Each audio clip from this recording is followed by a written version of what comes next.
باہر چلے گئے تھے۔ بلیک زیرو کے لیے عمران کو سنبھالنا مشکل ہو گیا تھا۔ جب سے بلیک زیرو عمران کو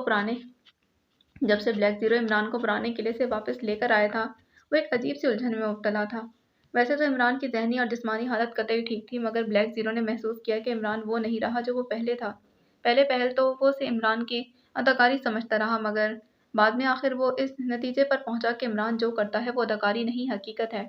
بلیک زیرو کی جان عجیب مشکل میں ان پھنسی تھی۔ وہ عمران کا ماتحت تھا، آفیسر نہیں کہ اسے حکم دے کر اپنی مرضی کے مطابق چلاتا۔ عمران کی ذہنی کیفیت کے تحت وہ اس کا کوئی اہم حکم ماننے کے لیے بھی تیار نہیں تھا۔ آخر اس نے تنگ آ کر ملک کے مشہور نفسیاتی معالج، جو کہ چند دن ہوئے اعلیٰ تعلیم حاصل کر کے ملک واپس آئے تھے، کو رانا پیلس بلوا لیا تھا اور زبردستی عمران کو اس کے گھر میں چھوڑ آیا تھا۔ بلیک زیرو نے اپنے آپ کو رانا اور عمران کو اپنا بھائی ظاہر کیا تھا۔ نفسیاتی معالج خالد رشید نے اسے کمرے سے باہر جانے کے لیے کہا اور وہ خود کمرے سے باہر نکل گیا تھا۔ عمران خاموشی سے نفسیاتی معالج کے سامنے کرسی پر بیٹھا تھا اور نفسیاتی معالج یوں بغور عمران کو دیکھ رہا تھا جیسے وہ عمران کے بجائے چڑیا گھر میں درآمد شدہ کسی نئے اور عجیب الحرکت جانور کو دیکھ رہا ہو۔ آپ کا نام؟ معالج نے پہلا سوال کیا تھا۔ لہجہ بے حد نرم تھا۔ Ali Imran, MSc DSc آکسن۔ عمران نے بڑی شرافت اور سنجیدگی سے نفسیاتی معالج کو اپنا نام بما اپنی ڈگریوں کے سنا دیا تھا۔ نفسیاتی معالج عمران کی ڈگریاں سن کر یوں چونکا جیسے اسے بچھو نے ڈنک مار دیا۔ آپ DSc ہیں؟ اس نے یوں آنکھیں پھاڑ کر عمران کو دیکھا جیسے وہ اپنے سامنے کوئی عجوبہ دیکھ رہا، اور عمران کے چہرے پر حسب معمول حماقت کی پرچھائیاں لرز رہی۔ جی ہاں، DSc ہوں۔ کاش DC ہوتا۔ یعنی کہ سلیمان نے میرے درمیان میں آ کر میرا حشر کر دیا ہے۔ کم بخت، مونگ کی دال کھلا کھلا کر میرا معدہ جو چوپٹ کر دیا ہے، اس لیے تو اب مجبوراً DSc ہوں۔ عمران کی آنکھوں میں ہلکی سی شرارت کی چمک تھی۔ وہ اب نفسیاتی معالج کو گھسنے پر تیار ہو چکا تھا۔ یعنی سلیمان آپ کا باورچی ہے، جو آپ کی ڈپٹی کمشنری کے درمیان رکاوٹ بن گیا ہے۔ نفسیاتی معالج نے کیس کو سمجھنے کے لیے ایک پوائنٹ نکالا۔ ارے میرے DC یعنی ڈپٹی کمشنر بننے کا تو کوئی دکھ ہی نہیں۔ اصل مسئلہ تو سلیمان کا ہے۔ وہ کمبخت میرے لیے ہر وقت ڈپٹی کمشنر بنا رہتا ہے۔ یہ کھاؤ، وہ کھاؤ، یہ مت کھاؤ، وہ مت کھاؤ، بس آرڈر چلاتا رہتا ہے۔ عمران نے ذرا تفصیل سے سلیمان کی سرگرمیوں پر روشنی ڈالی تھی۔ اوہ، تو دراصل آپ اپنے باورچی سے تنگ ہیں۔ نفسیاتی معالج نے اطمینان کی سانس لی جیسے اس نے اس پیچیدہ ترین مسئلے کا اصل مرکز ڈھونڈ لیا۔ جی ہاں، بے حد تنگ ہوں۔ اتنا کہ بعض اوقات تو اوور کوٹ کی بجائے بنیان پہن لیتا ہوں اور وہ اوور کوٹ کی بجائے بالکل فٹ آ جاتی ہے، بس صرف بازو تنگ رہ جاتے ہیں۔ اس کی مجھے پرواہ نہیں، کیونکہ آخر بازو کے مسلز بھی تو کسی کو دکھانے ہیں۔ عمران نے نفسیاتی معالج کا قافیہ تنگ کرنا شروع کر دیا۔ تو آپ باورچی کو نکال کیوں نہیں دیتے؟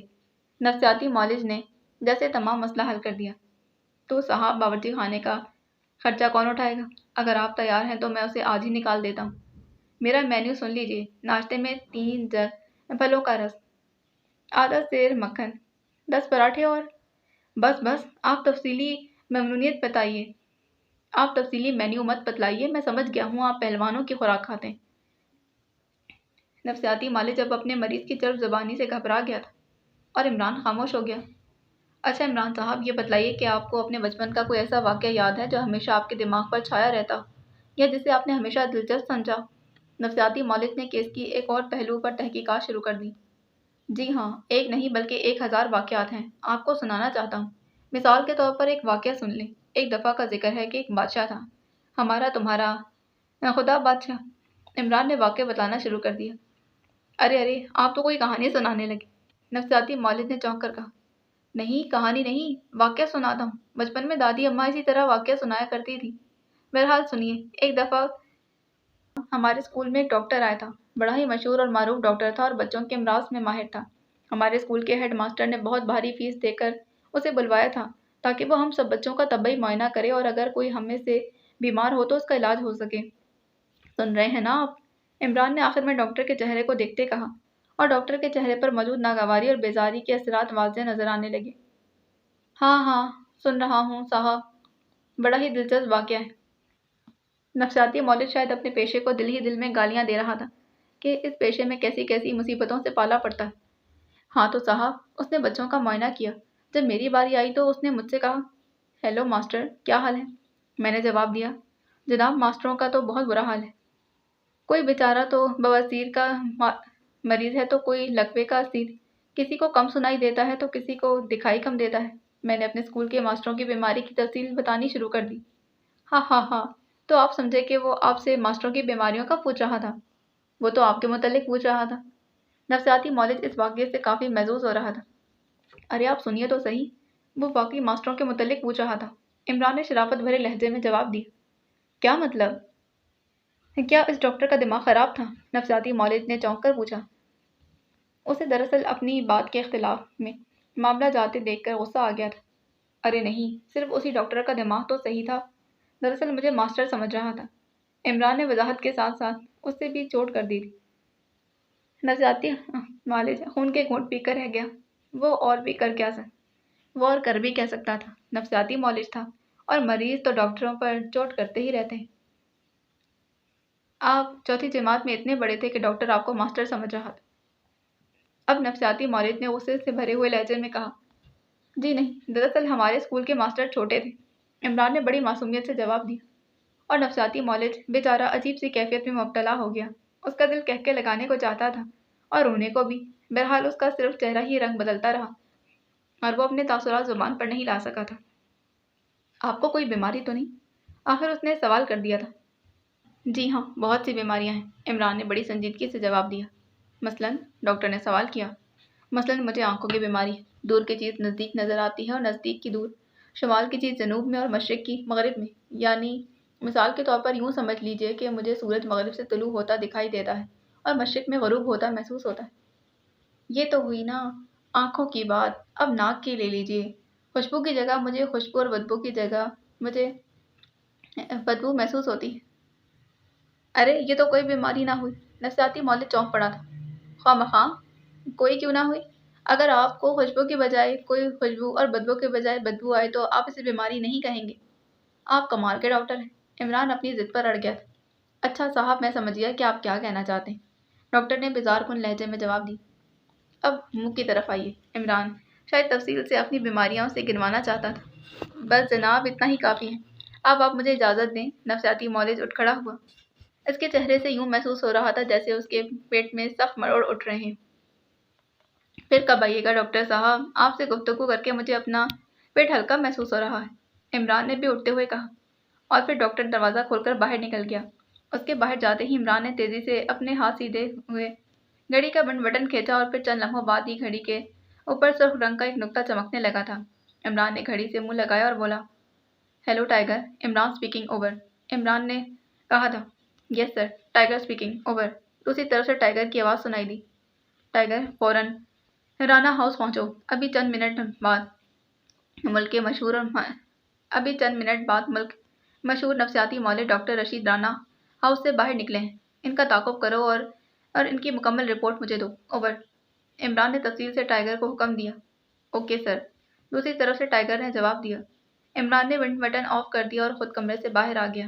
ادھر کمرے سے باہر برآمدے کے کونے میں ڈاکٹر رشید خالد بلیک زیرو کو بتلا رہا تھا کہ تمہارے بھائی کا دماغ بالکل خراب ہو چکا ہے، اب یہ مینٹل کیس بن چکا ہے، اسے فوراً مینٹل ہاسپٹل میں داخل کروا دو، ورنہ کیس روز بروز خراب ہوتا چلا جائے گا۔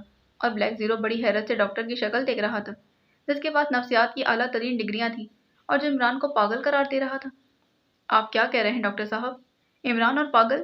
بلیک زیرو نے حیرت بھرے لہجے میں کہا، جی ہاں رانا صاحب، وہ زیادہ پڑھ جانے کی وجہ سے پاگل ہو گئے، اور دوسرا آپ ان کا باورچی تبدیل کر دیں، انہیں لاشعوری طور پر اپنے باورچی سے بے حد رقابت ہے، آپ سے اس بارے میں شکایت نہیں کر سکتے کیونکہ آپ ان سے بڑے ہیں۔